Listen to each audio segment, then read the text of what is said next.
Hello, everyone. Happy Friday. It is September 18th, 2020, and we're 2 full weeks into our school year. And, we're going to be trying to do some things that we normally do every year.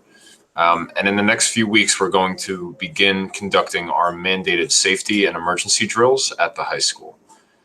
So most students and all of you may remember the most common drills we do are fire drills and lockdown drills. I'll go through some of the other types of emergency drills that we may conduct and things that you have to be aware of. But the ones that we will be conducting for the most part will be fire drills and lockdown drills.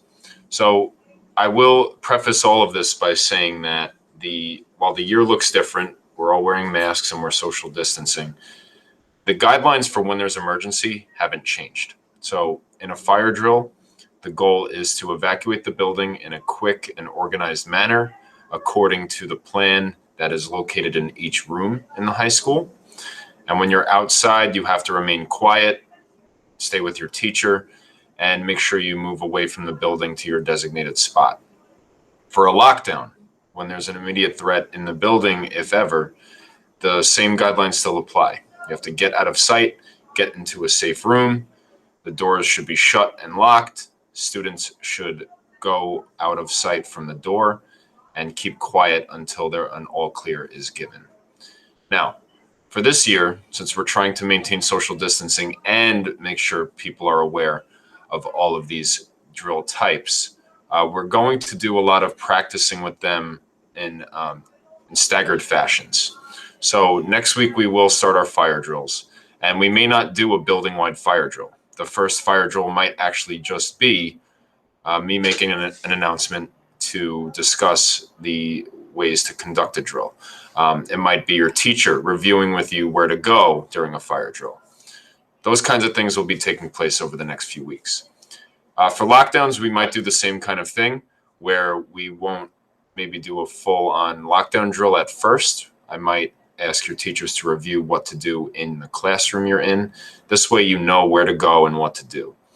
Now, I preface everything with saying if there ever is an actual emergency situation, social distancing kind of goes out the window. You need to make sure you're safe and ready to take cover wherever you are. So I talked about fire drills and lockdown drills. Those are the two main and primary ones we'll be conducting. There are a few other emergency situations that I just want to make sure everyone is aware of. And I'll also be sharing a letter with the community with some of these definitions in the next day or so. So we have fire drills and lockdowns. We also have what's called a shelter-in-place situation. That's when there is a potential threat outside of the school building. That simply means we secure the building and nobody goes outside. All outdoor exits are locked and secured. Similar to that, we have a lockout, where there is a more imminent threat outside of the school building, and then the building needs to be secured. So that's a bit more serious than a shelter-in-place situation, where you kind of just stay where you are. But in a lockout situation, we make sure that, and also in a shelter-in-place, no one from outside is able to come in. To that end, we also have a hold-in-place drill. That one's a little bit more serious. Maybe we have a situation within the building that needs to be handled. So a hold-in-place basically is wherever you are, you remain in that exact spot until an all clear is given. We also have a couple other situations. One's called a rapid dismissal drill.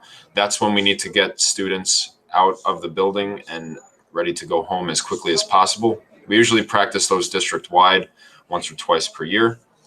And there's also something called an extended evacuation, which is if there is a need to evacuate the building for a longer period of time than a fire drill, we would evacuate to the middle school.